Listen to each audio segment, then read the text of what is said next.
অবিশ্বাস্য, অকল্পনীয়, এভাবেও জেতা যায়, এভাবেও ফিরে আসা যায়। অসম্ভবকে সম্ভব করে পুরো বিশ্বকে দেখিয়ে দিল মেসি কি পারে, আর্জেন্টিনা কি পারে।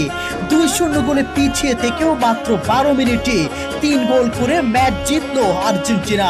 না, এটা কোনো রূপকথা নয়, না কোনো নাটক। বিশ্বকাপের মঞ্চে দেখা গেল এক অবিশ্বাস্য ম্যাচ। কি হয়েছিল তখন, চলুন দেখে নেই বিস্তারিত রিপোর্টে। ম্যাচের শুরুটা ছিল সম্পূর্ণ মিশরের দখলে। আক্রমণের পর আক্রমণে আর্জেন্টিনার রক্ষণকে চাপে ফেলে তারা। 2 গোলের লিডও তুলে নিয়েছিল মোহাম্মদ সালারা। গ্যালারিতে তখন স্তব্ধতা, আর্জেন্টিনার সমর্থকদের চোখে মুখে হতাশা। মনে হচ্ছিল বিশ্ব চ্যাম্পিয়নদের বিশ্বকাপের যাত্রা বুঝি এখানেই শেষ হতে চলেছে। এই বুঝি বিদায় নিতে হলো বিশ্বকাপ থেকে। কিন্তু ফুটবলে শেষ বাঁশি বাজার আগে কিছুই শেষ নয়। আর মাঠে যদি থাকে লিওনেল মেসি, তাহলে অসম্ভব শব্দটির সংজ্ঞাই বদলে যেতে পারে। ম্যাচের শেষ ভাগে হঠাৎ করেই বদলে যায় পুরো দৃশ্যপট। আর্জেন্টিনা আক্রমণের গতি বাড়িয়ে দেয়, একের পর এক সুযোগ তৈরি করতে থাকে। প্রথম গোলটি দলকে নতুন করে বিশ্বাস এনে দিল। এরপর যেন জেগে উঠে পুরো দল।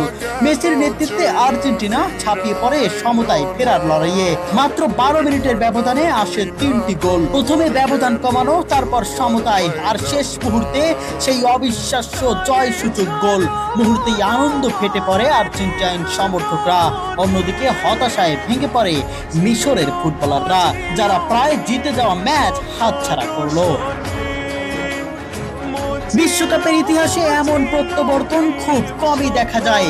2-0 ব্যবধানে পিছিয়ে থেকেও শেষ দিকে মাত্র 12 মিনিটে 3 গোল করে জয় ছিনিয়ে নেওয়া নিঃসন্দেহে এই আসরের অন্যতম স্মরণীয় ম্যাচ হিসেবে জায়গা করে নেবে।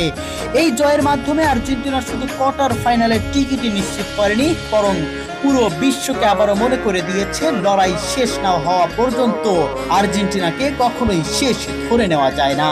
আর মেসি, তিনি আবারও প্রমাণ করলেন বড় মঞ্চে তিনি এখনো পার্থক্য যখন তখন গড়ে দিতে জানেন।